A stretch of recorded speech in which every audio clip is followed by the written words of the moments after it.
नमस्कार बंधुरा आमार चैनेलेर आरो एकटी नतून भिडियोते सबाइके अनेक अनेक स्वागत। तो देखो आज के तोमादेर जोन्नो आमि एकटा निरामिष पटलेर रेसिपि निये चले एसेछि। एटा हच्छे दई पटल। तो देखो प्रथमे आमि पटलगुलोके एकटु खोसा छाड़िए केटे नियेछि आर नुन हलुद माखिए नियेछि। एबार पटलगुलोके आमि भेजे नेब।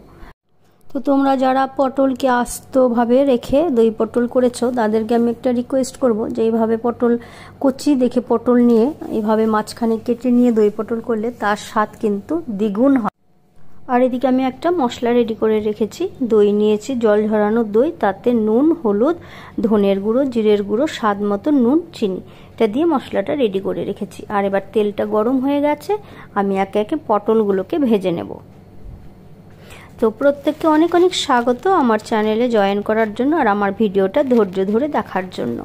तो जारा नतून बंधु आमार चैनेलटाके एखोनो सबस्क्राइब करोनी प्लिज आमार चैनेलटाके सबस्क्राइब करे पाशे थाका बेल बाटनटाके प्रेस करे दिओ। नतून बंधु पुरानो बंधु प्रत्येकके आमार अनेक अनेक भालोबासा।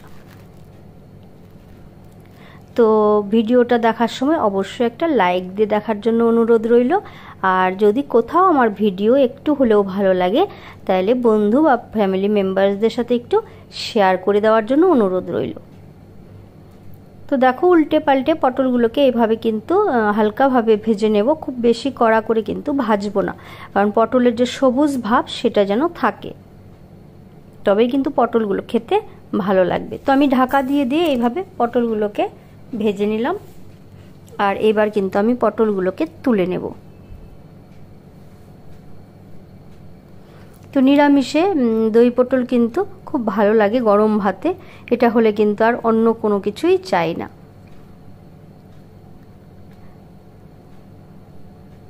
तो पटलगुलोके तुले निये आमी ओई तेलेर मध्येई किन्तु रान्ना करब दई पटलटा।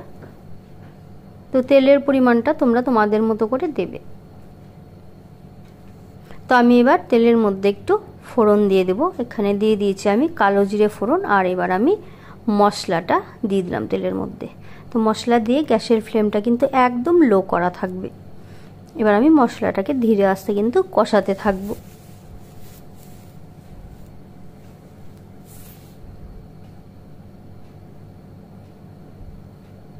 तो माझे माझे नाड़ते हबे, नाहले किन्तु लेगे जाওয়ার चान्स थाके।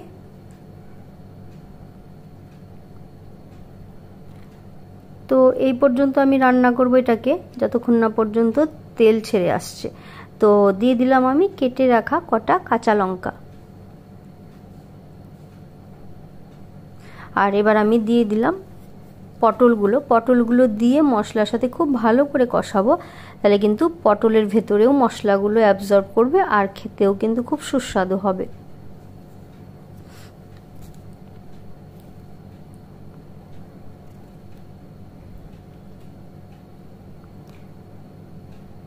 तो এইভাবে কিন্তু ধীরে আস্তে কষাতে থাকতে হবে।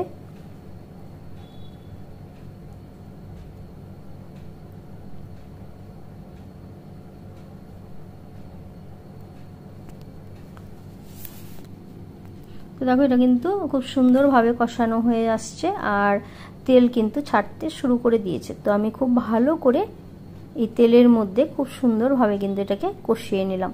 আর এবার ওই দইয়ের বাটিটা ধুয়ে একটুখানি জল দিয়ে আরও কিছুটা সময়ের জন্য কিন্তু আমি কষিয়ে নেব।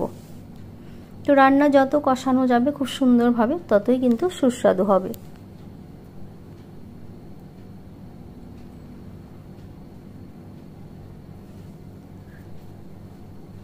তো দেখো আবারও কিন্তু তেল ছাড়তে শুরু করেছে আর খুব সুন্দর একটা কিন্তু গন্ধ বেরিয়েছে, মানে দই পটলের যেটা গন্ধ হয় সেটা। তো এবার আমি পরিমাণ মতো কিন্তু জল দিয়ে দিলাম।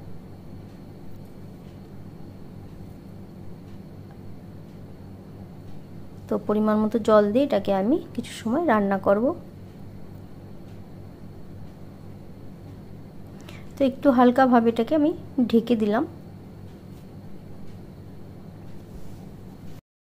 তো দেখো আমি ঢাকাটা খুলে নিলাম আর এটা কিন্তু হয়ে গেছে। আমি এবার গ্যাসটাকে বন্ধ করে দেব আর দিয়ে দেব কটা কাঁচা লঙ্কা। তো কেমন লাগলো আমার আজকে দই পটলের রেসিপিটা অবশ্যই কিন্তু তোমরা কমেন্ট করে জানিও। আর আজ এখানেই শেষ করছি। সবাই সুস্থ থেকো, ভালো থেকো। নতুন একটা ভিডিওর সাথে আবার দেখা হবে। সবাইকে আমার অনেক প্রাণ ভরা ভালোবাসা। টাটা।